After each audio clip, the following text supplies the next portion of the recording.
அதுல வந்து east camp of Nagercoil அதுல இருந்து நான் வந்திருக்கிறேன். நான் மட்டும் இல்ல, எங்களுடைய ஐயா வில்சன் அவர்களும் இந்த இடத்துல வந்திருக்கிறாங்க, என்னுடைய பையனும் வந்திருக்காங்க. அப்போ உங்க மூலமாக இந்த இடத்துல இந்த சர்ச்சையில ஒரு நல்ல ஒரு ஊழியத்தை செய்ய எங்களுக்கு ஒரு நல்ல சிலாக்கியத்தை தந்த உங்களது போதகர் ஐயா அவர்களுக்கும் அவருடைய குடும்பத்தாருக்கும் எங்கள் கிதியோன் இன்டர்நேஷனல் சார்பாகவும் இயேசு கிறிஸ்துவின் நாமத்தினாலே நன்றிகளையும் வாழ்த்துக்களையும் தெரியப்படுத்திக் கொள்கிறேன். இந்த இடத்துல இருக்கிற எல்லா விசுவாசிகள், மூப்பர்கள் மற்றும் சபை கமிட்டியினர் அனைவருக்கும் இன்பராம் இயேசு கிறிஸ்துவின் நாமத்தினாலே வாழ்த்துக்களை தெரியப்படுத்திக் கொள்கிறேன். அல்லேலூயா. சத்தம் போதாது, நல்ல ஒரு அபிஷேகத்தோட சொல்லணும். அல்லேலூயா. அதாவது அபிஷேகம்ங்கிறது எப்படி இருக்கணும் அப்படின்னு கேட்டா, சிம்சன் தெரியுமா? சிம்சனை கேள்விப்பட்டிருக்கீங்களா? சிம்சோனுடைய அபிஷேகம் எப்படி இருந்தது அப்படின்னு சொன்னா, இப்ப இந்த காசால ஒரு யுத்தம் நடந்தது அப்படித்தானே. முதல் நாளாட்டு இந்த தீவிரவாதிகள் வந்து இஸ்ரேலுக்கு நேராக ஒரு சில குண்டுகள், அதாவது வான்வழியாக தாக்குனாங்க. அதை பயங்கரமாட்டு ஒரு 1.5 மணி நேரம் தாக்கின பிறகும் அதுல இறந்தது எத்தனை பேர் அப்படின்னு கேட்டீங்கன்னா வெறும் 500 பேர் தான். பயங்கரமான குண்டுகள் வச்சு நமக்கு தாக்கி வெறும் ஒரு 1.5 மணிக்கூர் நேரம் தாக்குனதுல இறந்தது வெறும் 500 பேர் மட்டும்தான். ஆனா இந்த சிம்சன் ஒரு கழுதை தாடை பச்சை எலும்பை வச்சு அடிச்ச அடியில செத்தது வந்து 1000 பேர். எத்தனை பேரு? ஒற்றை அடியில. அப்ப அவருக்கு அபிஷேகம் அப்படி இருந்திருக்கும்.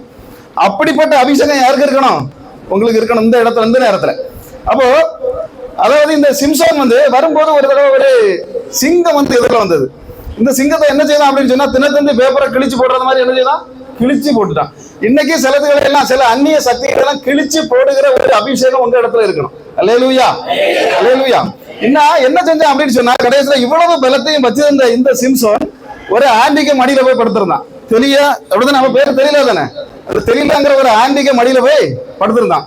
இந்த ஆண்டிக்கு விஷயம் என்ன அப்படின்னு கேட்டீங்கன்னா, இந்த ஆண்டிக்கு இவன் எத்தனை கார் வச்சிருக்கிறான், இவன் இன்னொரு கார் வச்சிருக்கானா, இல்ல ஆடி கார் வச்சிருக்கானா, இவன் 4 மாடி கட்டடம் கட்டியிருக்கானா, இவன் வீட்டுக்கு போறானா, இல்ல எந்த சர்ச்சுக்கு போறான், இதெல்லாம் ஒன்றும் அறிய வேண்டிய அவசியம் இல்ல. இவனுக்கு அறிய வேண்டிய அவசியம் என்ன காரியம் அப்படின்னு சொன்னா, உன்னுடைய சக்தி எங்க இருக்கு? அல்லேலூயா. இவனுடைய சக்தி எங்க இருக்கு பார்த்தா அந்த இடத்துல அடிக்கணும். இப்படிதான், இதுதான் அந்த கால சக்திகளுடைய பேர்.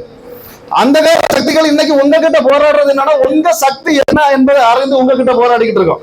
அந்த அந்தகார சக்திகளை இந்த ஆராதனையிலேயே நீங்க கிண்ணத்திலேயே கட்டி போட்டு உங்க வீட்டுக்கு நீங்க போனீங்கன்னு சொன்னா, சில ஆசீர்வாதங்களை என் தேவன் வீட்டுக்கு போறதுக்கு முன்னாடியே தருவாருங்கிறத இடத்துல நான் சொல்லிக்கொள்ள ஆசைப்படுகிறேன். அல்லேலூயா.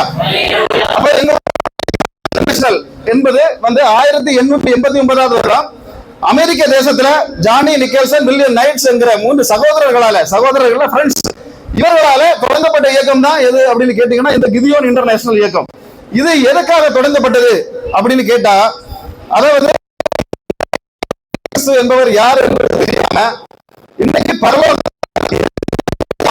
இன்னைக்கு மரணம் அடைவர்கள் பாதாள ஒரு நாளைக்கு 72,000 பேர். எத்தனை பேரு? ஒரு நாள் 72,000 பேருக்கு இயேசுனா யாருன்னு தெரியாது, பரலோகம்னா என்னன்னு தெரியாது. இப்படி பாதாளத்தை நிரப்பி கொண்டிருக்கிறாங்க.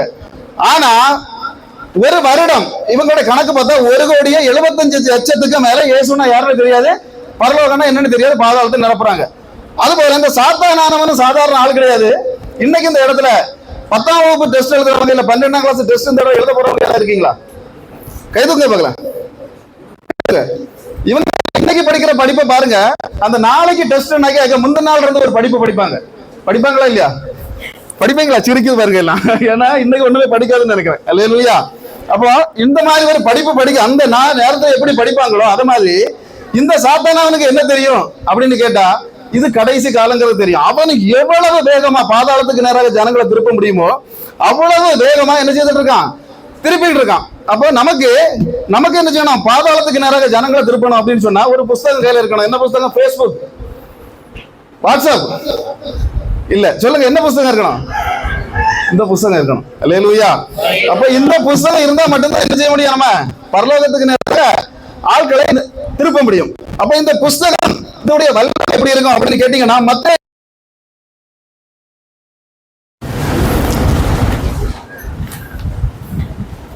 13:52 வசனம்.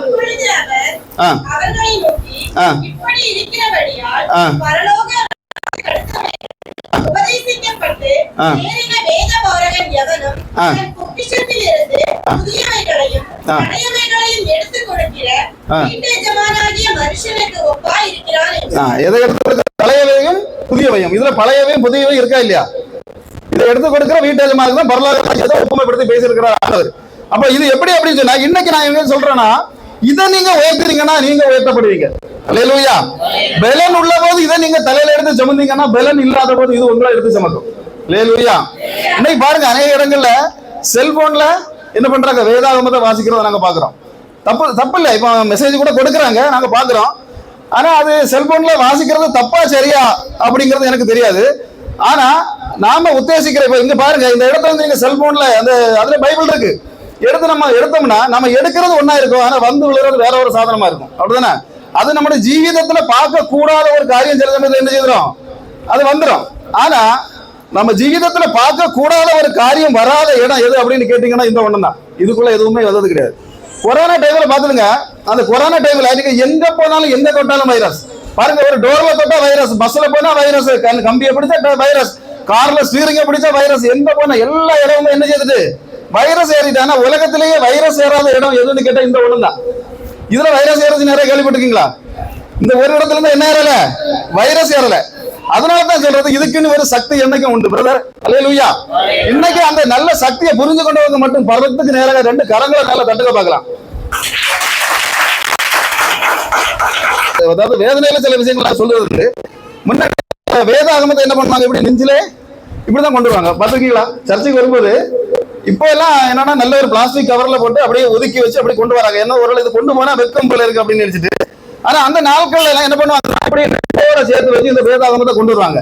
அப்ப அவங்க கொண்டு வரும்போது அதுல என்ன சம்பவிச்சது அப்படின்னு சொன்னா, 90 வயசு ஆனாலும் அந்த ஆட்களுக்கு என்ன வரல, ஹார்ட் அட்டாக்கு நெஞ்சில வரல. இன்னைக்கு 25 வயசு பிள்ளைக்கு என்னது, நெஞ்சில புளோக்கு. இந்த புளோக்கு வந்தோன்னா என்ன செய்யணும், மெடிக்கல் காலேஜுக்கும் ஆஸ்பத்திரிக்கும் கொண்டு போகணும். நாங்க என்ன சொல்றோம், நான் உங்ககிட்ட பேசிட்டு இருக்கிறது இந்த ஆஸ்பத்திரிக்கும் மெடிக்கல் காலேஜுக்கும் போகாம இருக்கணும்னா என்ன செய்யணுங்கிறத பற்றி தான் நான் பேசிட்டு இருக்கேன். அல்லேலூயா.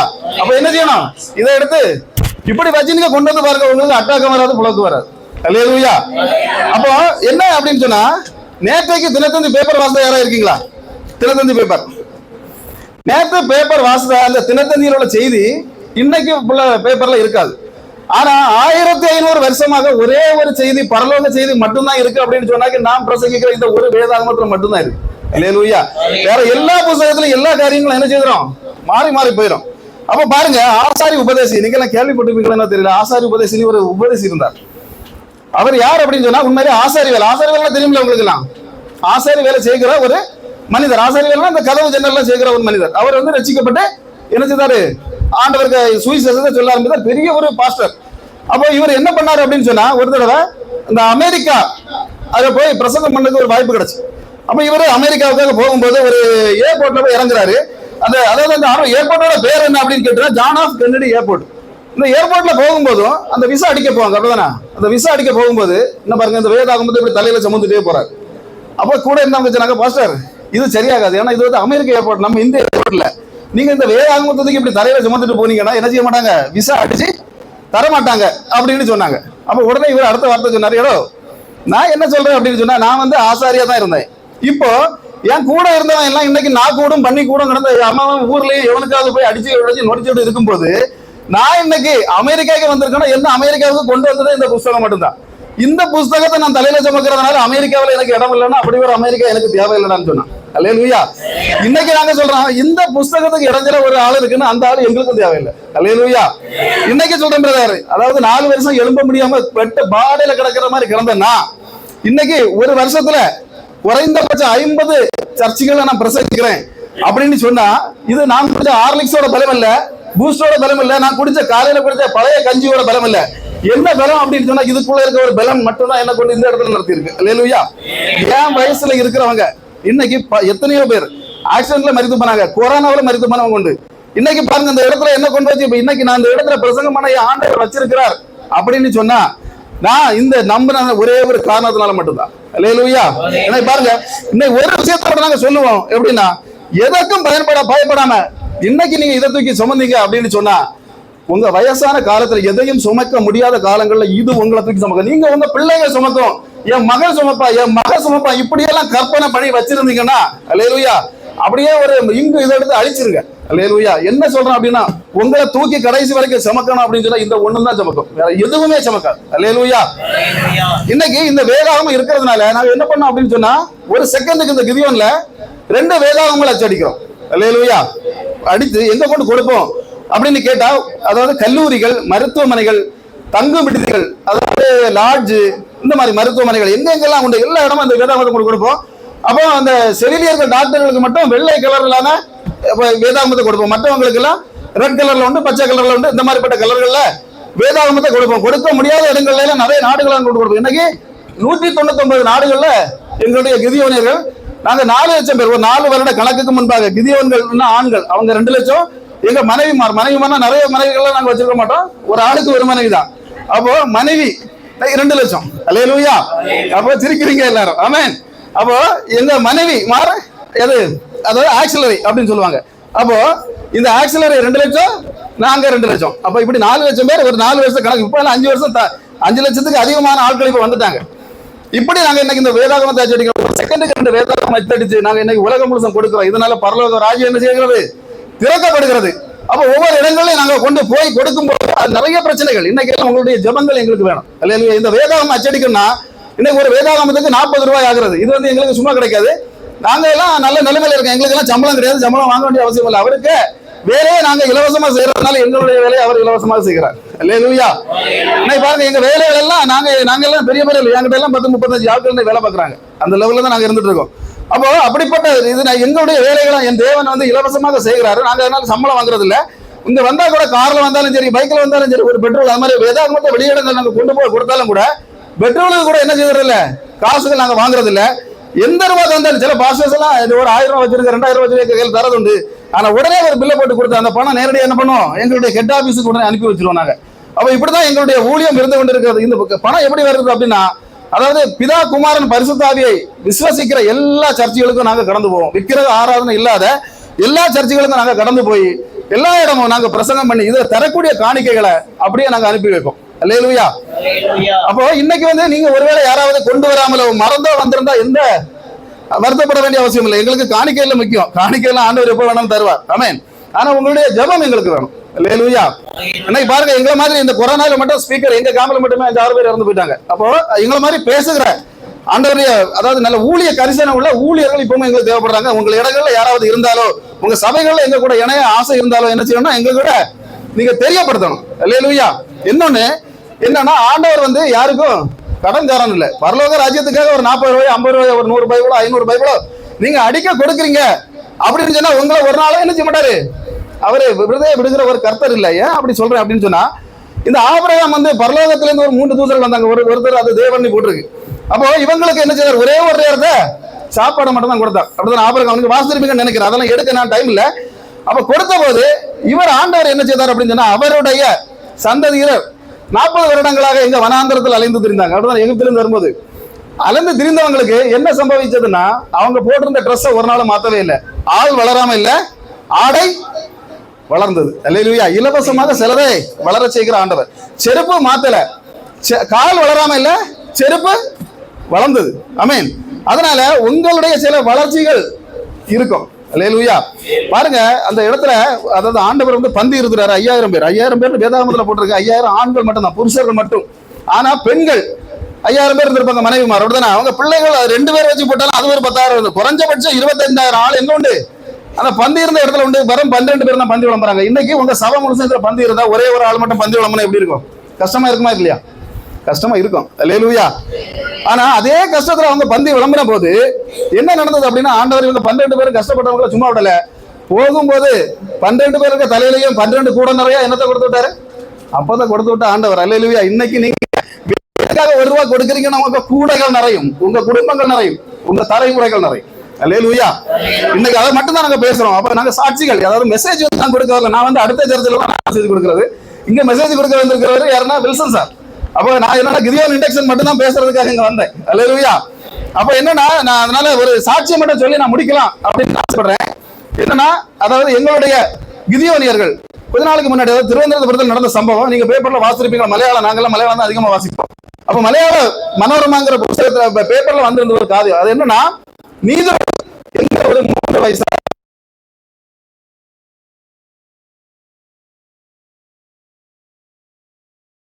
அவன் கழுத்துல போட்ட சின்ன பிள்ளை கழுத்துல போட்ட ஒரு 3.5 பவுன் தங்க சங்கிலிய என்ன செய்யணும், அடிச்சு மாட்டானுங்கிறதுக்காக கொல்லு போட்டுறான். என்ன ஆயிடுச்சு அப்படின்னு சொன்னா இவன் ஓடிட்டான். ஓடும்போது இந்த பிள்ளை வந்து ரப்பர் தோட்டத்துக்குள்ள செத்து கிடக்குறான். கடைசியில போலீஸ்காரங்க வேலை அப்படிதானே, சில போலீஸ் எல்லாம் வேலை வச்சுன்னா ஒரு நெத்தலி மீன் கூட கிடைக்காது. அல்லேலூயா. ஆனா கேரளா போலீஸ் அப்படி இல்லை, வித்தியாசமான போலீஸ். அதை பிடிச்சிட்டாங்க. உடனே என்ன பண்ணாங்க, ஜெயில கொண்டு போட்டாங்க. ஜெயில போட்டது என்ன சம்பவிச்சது அப்படின்னு சொன்னா, இவன் ஜெயில இருக்கும்போது வேதாகமத்தை கொண்டு கொடுக்குறாங்க. கொடுத்த போது இவன் எடுத்து அப்படியே வீசி எறிஞ்சிட்டான். இது என்னது அப்படின்னு சொல்லி வீசி எறிஞ்சிட்டான். அந்த கம்பீரப்பட்டு அந்த இடத்துல இந்த வேதாகமம் கிடக்கு. திரும்ப கொஞ்ச நேரம் கழிச்சு இவருக்கு எடுத்து ஒருக்க வாசிப்புமே அப்படின்னு சொல்லும் போது மனசுக்குள்ள தோணுன உடனே அதை எடுத்து வாசிக்க ஆரம்பிச்சான். வாசிச்ச போது முத கிடைச்ச வசனம், இயேசுவின் ரத்தம் சகல பாவங்களையும், சொல்லுங்க பார்க்கலாம், என்னது ரட்சிக்காதுன்யா. அல்லேலூயா. எனக்கு அப்படி கேட்டு நீங்க சத்தமா சொல்லணும். நான் எனக்கு அப்படிதான், நான் சில இடங்கள்ல எல்லாம் மெசேஜுக்கு வரல, வந்தேன்னா வேற விதமா நம்ம. அல்லேலூயா. அப்போ என்னன்னா அவருடைய ரத்தம் என்ன செய்யுமா, ரட்சிக்கும். அப்போ இதை பார்த்த உடனே அப்போ ஒரு ரட்சிக்க ஒரு ஆளு, நான் எந்த கொலை செய்து இப்படி தூக்கு தண்டனைக்கு ரெடியா இருக்கிற எனக்கு ரட்சிக்க ஒரு ஆள் உண்டுங்கிறத இப்பதான் அவனுக்கே புரியுது. அல்லேலூயா. என்ன செய்தான் அப்படின்னு சொன்னா கேட்டான், எனக்கு இந்த வேதத்தை பற்றி முழுவா சொல்லி தரக்கு யாராவது வேணும். ஏற்பாடு பண்ணாங்க. இவர் முழுவதுமாக அந்த வேதாகமத்தை சொல்லி என்னாச்சுன்னா, என்ன கிறிஸ்தவம், நான் கிறிஸ்தவ தூக்கு தண்டனை தூக்கு சாதாரணமா நாளை காலையில 3 மணிக்கு தூக்கு, நாளை 3 மணிக்கு 5 மணிக்கு தூக்கு அப்படின்னு சொன்னா மாட்டான், தூங்க மாட்டான். தூக்கமா நாளை காலையில தூக்க தூங்க மாட்டான். காலையில எழும்படானா 3 மணிக்கு போய் தட்டி எழுப்புவாங்க, எவனுமே எழும்ப மாட்டான். பாருங்க, அதாவது அந்த நேரத்துல சாப்பிடுறானா எதுவுமே சாப்பிட மாட்டான், யாருமே சாப்பிட மாட்டாங்க. ஆனா இவன் அப்படி இல்ல, டீசெண்டா சாப்பிட்டான், டீசெண்டா படுத்து தூங்கினான். 3 மணிக்கு எழும்பி நல்ல அருமையா ஒரு குளிச்சுட்டு வந்து நேரா தூக்கு தண்டனைக்கு தூக்குறதுக்கு நேராக போகும்போது ஒரே ஒரு வார்த்தை சொன்னான். என்னன்னா, நின்று எனக்கு முழங்கால் நின்று ஒரு ஜெபம் பண்ணணும். என்ன ஜெபம் அப்படின்னா, முதல் வார்த்தை அவன் சொன்னது, இன்னும் 2 வினாடிகளில் உண்மை சந்திக்க போகிற கிருபைக்காக இயேசுவே உமக்கு நன்றி. அல்லேலூயா. என்ன போல இந்த நீதிபதிகள் முதல் போலீஸ்காரங்கள் வர எல்லாரையும் ரட்சித்து பரலோக ராஜ்யத்திற்கு நீர் கொண்டு போகிற கிருபைக்காக உமக்கு நன்றி. அல்லேலூயா. இவ்வளவுதான் சொன்னான். அவன் என்ன பண்ண, அவனை தூக்கில போட்டாங்க. ஆனா நான் இன்னைக்கு சொல்றேன், அவன் பரலோக ராஜ்யத்துல இருப்பான். அல்லேலூயா. நாங்க என்ன கேட்கிறோம் அப்படின்னு சொன்னா, இன்னைக்கு பாருங்க 18-19 வயசுலயே ஒரு ரத்த வரி பிடிச்ச ஒரு மிருகம், 3.5 வயசு பிள்ளை கொலை செய்த ஒரு மிருகத்தை பரலோக ராஜ்யத்துக்கு தகுதியாக மாற்றின சக்தி எது? இந்த சக்தி தான். அல்லேலூயா. அந்த சக்தியை பத்தி தான் நாங்க பேசிட்டு இருக்கோம், அந்த சக்தி தான் நாங்க கொடுத்துட்டு இருக்கோம். ஆமென். அதனால இந்த ஊழியத்துல நாங்க இருக்கோம். ஏன்னா இதுக்கு மேல நான் கூடுதல் 15 நிமிஷமாவது பேச வேண்டி இருப்பதனால என்னுடைய வார்த்தையை நான் இதோட முடிச்சுக்கிறேன். நாங்க முடித்த உடனே வெளியில திறந்த வேதாகமத்தோட இருப்போம். உங்களால முடிந்தால் நீங்க கொண்டு வாங்க, இல்லாதவங்க வீட்டுல வந்து கொடுங்க. இல்ல எங்களுடைய நம்பர் ஐயா கிட்ட இருக்கும், நீங்க இத்தனை பைபிளுக்கு நாங்க காசு கொடுக்கிறோம் பிரதர், இல்ல இந்த காரியங்களுக்கு நாங்க செய்யறோம் பிரதர், ஏதாவது உண்டுன்னா எங்களுக்கு தொடர்பு கொண்டு தரலாம். அது போல உங்களுக்கு எவ்வளவு வேதாகமம் வேண்டுமானாலும், எவ்வளவு வேதாகமம் வேண்டுமானாலும் எங்களை தொடர்பு கொள்ளுங்க, நாங்க தர தயாரா இருக்கிறோம். ஆனா தூரப்பட எங்கேயாவது கொண்டு வைக்க கூடாது, அலமாரிக்குள்ள கொண்டு பூட்டி வைக்க கூடாது. அல்லேலூயா. இன்னைக்கு அநேக பேர் என்ன செய்வாங்க, பைபிளை அப்படியே கொண்டு போவாங்க, கொண்டு போயிட்டு வீட்டுக்குள்ள கொண்டு வச்சுட்டு என்னது வைக்கக்கூடிய இடம் இது, இபி பில்லு, அந்த ரேஷன் கடை பில்லு எல்லாம் வைக்கக்கூடிய இடம் இதுதான், வேதாகமம் தான். இப்போ பாருங்க, அநேக சகோதரிமார் செய்யக்கூடிய வேலை என்ன அப்படின்னு கேட்டா, அதாவது கொஞ்சம் ஒரு குடிகார கணவன் வீட்டுல இருந்தா பணத்தை எடுத்துக்கொண்டு என்ன பண்ணுவாங்க, இதுக்குள்ளதான் மறைச்சு வைப்பாங்க. ஏன்னா அவர் வந்து அலமாரியை திறந்து பார்ப்பாரு வீட்டுக்காரர், அது போல இல்லைன்னா மேசையை திறந்து பார்ப்பாரு. ஒரு நாள் எதை திறந்து பார்க்க மாட்டாரு, வேதத்தை திறந்து பார்க்க மாட்டாரு. அப்ப இதுக்குள்ள பணத்தை வச்சா பணம் சேஃப்டியா இருக்கும். இப்படி பயன்படுத்துறாங்க. இப்படி பயன்படுத்துறதுக்கு இல்ல நாங்க வேதாகமம் கொடுக்கிறது. உங்களால எத்தனை பேருக்கு கொடுக்க முடியுமா, நீங்க கொடுத்தீங்கன்னா அத்தனை பேர் பரலோக ராஜ்யத்துக்கு வந்து சேருவாங்க, நீங்களும் பரலோக ராஜ்யத்துல இருப்பீங்க. அல்லேலூயா. இன்னைக்கு உங்க மூலமா ஒரு ஆள் அந்த இடத்துல பரலோகத்துல வந்து நின்றுட்டு நீங்க உங்க மூலமா தான் நான் வந்தேன் பிரதர் நீ சொல்லும் போது உங்களுக்கு தந்திருக்கக்கூடிய கிருபை அதுக்கு மேலமே. அல்லேலூயா. உங்களுக்கு உங்க ஆசீர்வாதம் பெருகும், உங்களுடைய பிள்ளைகள் தலைமுறைகள் ஆசீர்வதிக்கப்படுவார்கள் என்று சொல்லி எங்களுடைய வில்சன் சார் அவர்களை பேச வருமாறு அழைக்கிறேன்.